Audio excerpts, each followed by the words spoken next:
రెడ్డి గారికి, వేదికపైన ఉన్న గౌరవ ఎమ్మెల్యేలకి, ప్రజాప్రతినిధులకి, ప్రిన్సిపల్ సెక్రటరీ గారికి, ఇతర రెవెన్యూ అధికారులకి, ఇక్కడున్న మీడియా మిత్రులందరికీ, ఈ గ్రామ ప్రజలందరికీ ప్రత్యేకంగా నా నమస్కారాలు.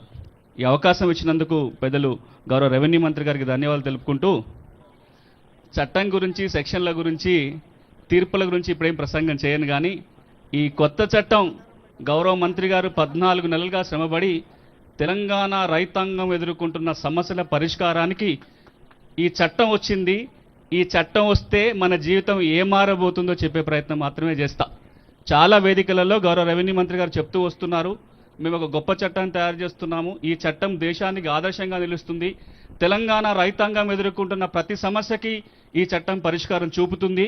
ఆ చట్టం తేవటమే కాదు, అందరి భాగస్వామితో చట్టం రావాలి, ఈ చట్టం అమలు చేయడానికి కావాల్సిన ఏర్పాట్లన్నీ చేసిన తర్వాతే రావాలనే ఉద్దేశంతో 14 నెలల కాలం గడిచినా సరే ఇప్పుడు దేశం ఒక గర్వించదగ్గ చట్టం తీసుకొచ్చిన గౌరవ రెవెన్యూ మంత్రి గారికి ఒక్కసారి మనం అందరం కరతాళంతో చప్పట్లు కొట్టి ధన్యవాదాలు తెలుపుకోవాలి తెలంగాణ రైతాంగం తరపున.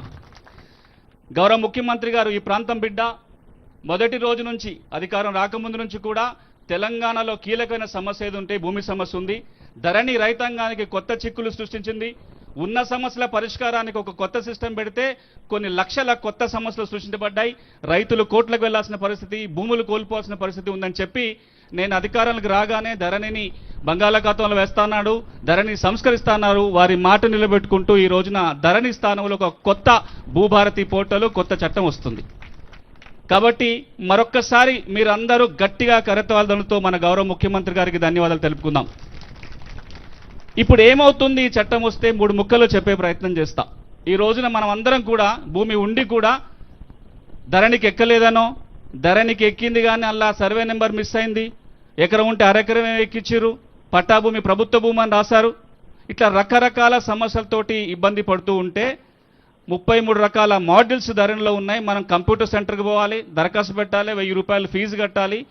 ఆ దరఖాస్తు గౌరవ మంత్రి గారు ఛార్జ్ తీసుకునేంతవరకు కూడా జిల్లా కలెక్టర్లకి, సీసీఎల్ గారికి మాత్రమే అధికారం ఉండేది. వారు ఛార్జ్ తీసుకున్న వెంటనే మొట్టమొదటి ఉపశమనం ఏం చేశారంటే, ఇవన్నీ జిల్లాకు రాష్ట్ర స్థాయికి రావాల్సిన పని లేదు, కొన్ని సమస్యలు తహసీల్దారులు, కొన్ని ఆర్డీఓలు, కొన్ని అడిషనల్ కలెక్టర్లు సమస్యలు పరిష్కారం చేయవచ్చని వెసులుబాటు ఇస్తే ఈ మధ్యకాలంలో దాదాపుగా 2 లక్షలకు పైగా, దాదాపు 3 లక్షల పైగా సమస్యలు పరిష్కారం అయినాయి. అయినా కానీ ఇంకా అడ్డంకి ఎక్కడ ఉంటుందంటే, ఏ చట్టం అయితే ధరణిని తీసుకొచ్చిందో ఆ చట్టంలో చాలా లోపాలు ఉన్నాయి. ప్రభుత్వం రాసే రికార్డుల్లో తప్పులుంటే రైతాంగాన్ని కోర్టుకు వెళ్ళమంటుంది ఆ చట్టం. నా పేరు సునీల్ బదులు అనిల్ పడినా నేను కోర్టుకు వెళ్ళాలి, నాకు ఎకరం పొలంలో గుంట తగ్గినా కోర్టుకు వెళ్ళాలి, నా సర్వే నెంబర్ మిస్ అయినా కోర్టుకు వెళ్ళాలి, నా హక్కుల నిర్ధారణకి కోర్టుకు వెళ్ళాలి. కానీ నాకు హక్కు ఉంది, మీరు రికార్డులో తప్పు రాస్తే నేనెందుకు కోర్టుకు వెళ్ళాలనేది ఇంతకాలంగా తెలంగాణ రైతాంగం అడుగుతున్న ప్రశ్న. దానికి ఇప్పుడు ఈ చట్టం పరిష్కారం చూపుతుంది. భూభారతి చట్టంలోని సెక్షన్ 4 సబ్సెక్షన్ 5, సెక్షన్ 4 సబ్సెక్షన్ 6 ప్రకారం ఈ 2 సెక్షన్లు మీరు అందరూ రాసుకోవాలి, గుర్తుపెట్టుకోవాలి. ఎందుకంటే మామూలుగా అడిగితే సమాధానాలు రావు, సెక్షన్ అడిగితే అవతలోడు సమాధానం చెప్తాడు. గౌరవ మంత్రి గారు ఒక బలమైన చట్టం తెచ్చారు, ఆ ఆయుధాన్ని వాడుకొని బలంగా పోరాడి మన సమస్యకు పరిష్కారం కావాలంటే మనం కూడా చట్టం భాషలో మాట్లాడాలి. తెలంగాణ రాష్ట్రంలో ఉన్న రైతాంగం అంతా గుర్తుపెట్టుకోవాల్సిన 2 కీలక sections, section 4 subsection 5, section 4 subsection 6.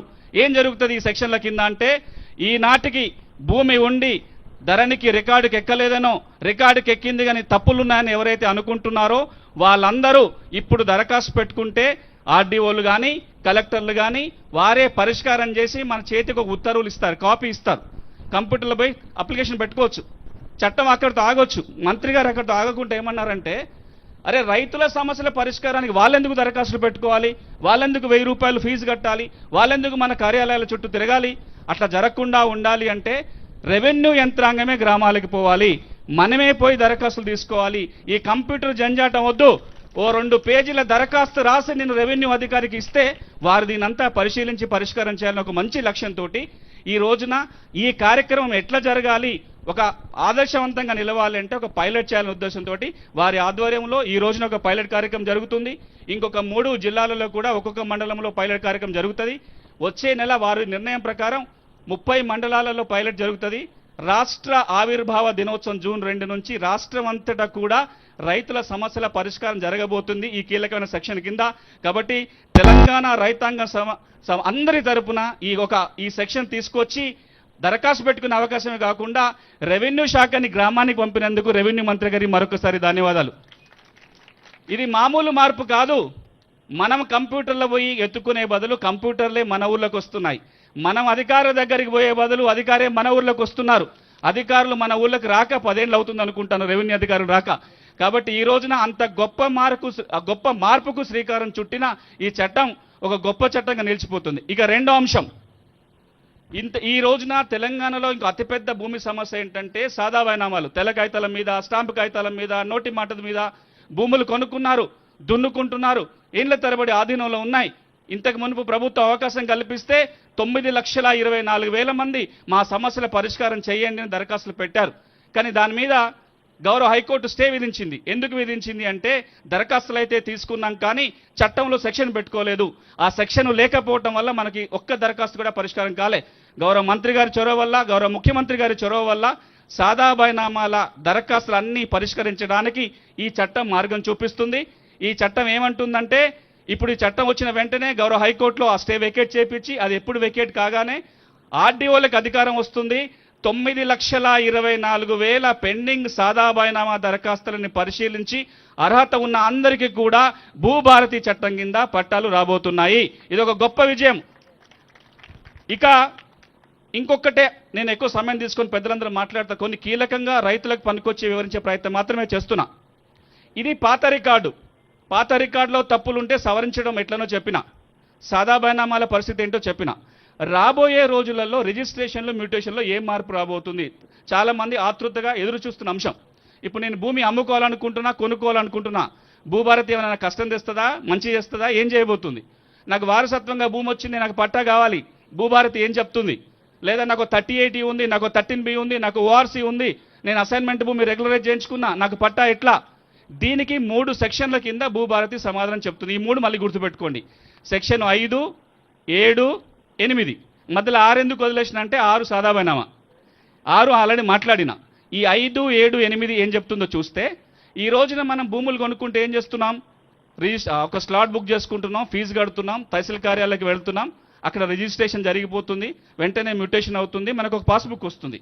గౌరవ మంత్రి గారు అసెంబ్లీలో కూడా ఏం చెప్పారంటే ధరణిలో ఏదైనా మంచిగా ఉందంటే ఇది ఒక్కటే మంచి ఉంది, దీన్ని మేము కొనసాగిస్తాం, కానీ దీనిలో కూడా కొన్ని తెరకాసులు ఉన్నాయి, వాటిని మారుస్తామని చెప్పారు. ఏం మారబోతున్నాం? 2 మారుస్తున్నాం దీంట్లో. నంబర్ 1, ఈ రోజున మనం భూములు కొనుక్కోవాలి అంటే మన దస్తావేజు మనం రాసుకోవడానికి వీలు లేదు. కంప్యూటరే ఒక కాపీ ఇస్తుంది, అలానే నింపాలి. దానివల్ల చాలా చిక్కులు వస్తున్నాయి. మొన్న కలెక్టర్ల కాన్ఫరెన్స్లో కూడా గౌరవ ముఖ్యమంత్రి గారు చెప్పారు, దానివల్ల చాలా తిప్పలు ఉన్నాయి. మన డాక్యుమెంట్ మనం రాసుకుంటట్టు ఉండాలి, దాంట్లో టైటిల్, చరిత్ర అంతా రాసుకునే వెసులుబాటు ఉండాలి. ఈ చట్టం మన దస్తావేజుని మనమే రాసుకునే హక్కు కల్పిస్తుంది. మన దస్తావేజు రాసుకొని తహసీల్ ఆఫీస్కి పోవచ్చు, అదే రిజిస్ట్రేషన్ అవుతుంది.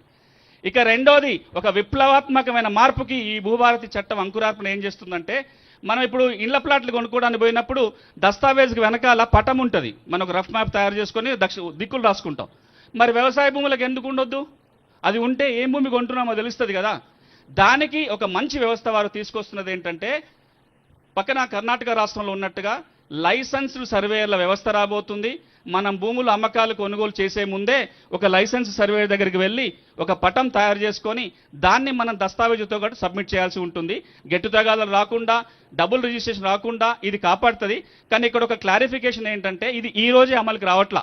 అది అమలుకి రావాలంటే లైసెన్స్ సర్వేలు కావాలి, వ్యవస్థ కావాలి. వారు ఆ వైపున ప్రయత్నం చేస్తున్నారు. ఆ వ్యవస్థ రాగానే ఈ మార్పు కూడా వస్తుంది. ఇది మనం భూములు కొనే విషయం వచ్చి. ఇక మనకు వారసత్వంగా భూమి వస్తే ఎట్లా? ఇప్పుడు ఏం జరుగుతుంది? వారసత్వంగా భూమి వస్తే మనం మళ్ళా పోయి స్లాట్ బుక్ చేసుకుంటున్నాము, ఒక స్టేట్మెంట్ అడుగుతున్నారు, ఏ విచారణ లేకుండానే పాస్బుక్లు వచ్చేస్తున్నాయి, చాలా సంతోషపడుతున్నాం. కానీ ఇంట్లో 4 ఉన్నారు, పట్టదారు చచ్చిపోయిండు, 2 వారసులు ఊళ్ళో ఉన్నారు, ఒక ఆయన పట్నంలో హైదరాబాద్లో ఉన్నాడు, ఒక ఆయన దుబాయ్లో ఉన్నాడు. ఇక్కడున్న ఇద్దరే పోయి జాయింట్ స్టేట్మెంట్ రాసుకొని మేమే వారసులమని దరఖాస్తు పెట్టుకుంటే కూడా విచారణ చేసే అధికారం తహసీల్దార్కు లేదు. కాబట్టి వాళ్ళిద్దరు కూడా పట్టాలు అయిపోతాయి, తర్వాత ఎప్పుడో తెలుస్తుంది. ఈ వారసత్వంగా వచ్చిన భూముల పట్టాల విషయంలో తగాదాలు వస్తున్నాయి. కాబట్టి ఈ చట్టం ఏమంటుందంటే, తప్పనిసరిగా తహసీల్దారు విచారణ చేసిన తర్వాతనే పట్టా మార్పిడి జరగాలి. మరి సార్ రెవెన్యూ మంత్రి గారు రైతులకు బెనిఫిట్గా చట్టం అంటాడు, మళ్ళీ తహసీల్దార్ గారు 6 నెలలు కార్యాలయం చుట్టూ తిప్పించుకుంటే ఎట్లా అని డౌట్ రావచ్చు. నేను దరఖాస్తు పెట్టినా తహసీల్దార్ బిజీగా ఉన్నాడు 6 నెలలు పడుతుందంటే చట్టం ఏం చెప్తుందంటే తహసీల్దార్ ఈ మొత్తం ప్రక్రియని 30 రోజుల్లోగా పూర్తి చేయాలి. 30 రోజులు చేయకపోతే ఏమైతే సార్ తహసీల్దార్ గురేస్తారా? కాదు. 31వ రోజు కంప్యూటర్లోనే ఆటోమేటిక్గా మ్యూటేషన్ జరిగిపోతుంది. అంటే తహసీల్దార్ విచారణ చేయకపోతే 31 రోజు పట్టా మారిపోతుంది. ఆ తర్వాత మంత్రి గారు అడుగుతారు, ఎందుకు పలానా మండలంలో గిన్నె ఎందుకు ఆటోమేటేషన్ జరుగుతాయని అడిగితే సిస్టమ్ సెట్ కావడానికి అవకాశం ఉంటుంది. ఇది మన వారసత్వ భూములకు సంబంధించి. ఇక చివరిగా మూడోది, ఒకవేళ ఇతర రకంగా మనకు పాస్బుక్లు వచ్చినాయి, పట్టాలు వచ్చినాయి, నాకు 3080 తెచ్చుకున్న పీటీ కింద, ఇనాం భూములకు వార్సీ వచ్చింది, లేదా లావణి పట్టా తెచ్చుకున్నా, లేదా లావణి భూముల్ని పేదోడు కొనుక్కుంటే రెగ్యులర్ చేసే అధికారం జిల్లా కలెక్టర్కు ఉంది, ఆర్డర్ వచ్చింది. ఇవేవి ఇప్పుడు ధరణికి ఎక్కట్లేదు. ఎందుకు అంటే మార్గం లేదు. ఇప్పుడు సెక్షన్ 8 ఏం చెప్తుందంటే మనకి ఎట్లా భూమి వచ్చినా, ఒక కోర్టు ఆర్డరే కాదు, ఏ విధంగా భూమి మీద మనకు హక్కు వచ్చినా, అది వారసత్వం కావచ్చు, కొనుగోలు కావచ్చు, అవి రెండు మాట్లాడుకున్నాం. అవి కాకుండా ఇంకెట్లా భూమి మీద హక్కు వచ్చినా ఆర్డీఓకి దరఖాస్తు పెట్టుకోవాలి, ఆర్డీఓ విచారణ చేయాలి, ఆర్డీఓ పట్టా చేయడానికి అవకాశం ఉంటుంది. ఇది ఒక మార్పు. ఈ చట్టం ఇప్పుడు సమస్యల పరిష్కారము, రాబోయే రోజుల్లో కొన్ని మార్పులు మాత్రమే కాకుండా వారు ఈ చట్టం 100 ఏళ్ళు ఉండాలి, ఈ పోర్టల్ 100 ఏళ్ళు పనిచేయాలని ఎందుకు అంటున్నారంటే రాబోయే భవిష్యత్ తరాలను దృష్టిలో పెట్టుకొని కొన్ని కొత్త అంశాలు దాంట్లో ఉన్నాయి. భూములకి భూదార్ నెంబరు, మనకు ఆధార్ కార్డు జేబులో ఎట్లా ఉందో పాస్బుక్తో పాటు భూదార్ కార్డు కూడా జేబులో రాబోతోంది.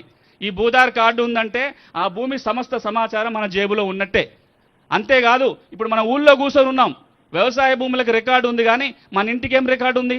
పన్ను కట్టిన రసీదు తప్ప, ఇంటి పన్ను కట్టిన రసీదు తప్ప ఏమి ఉండదు.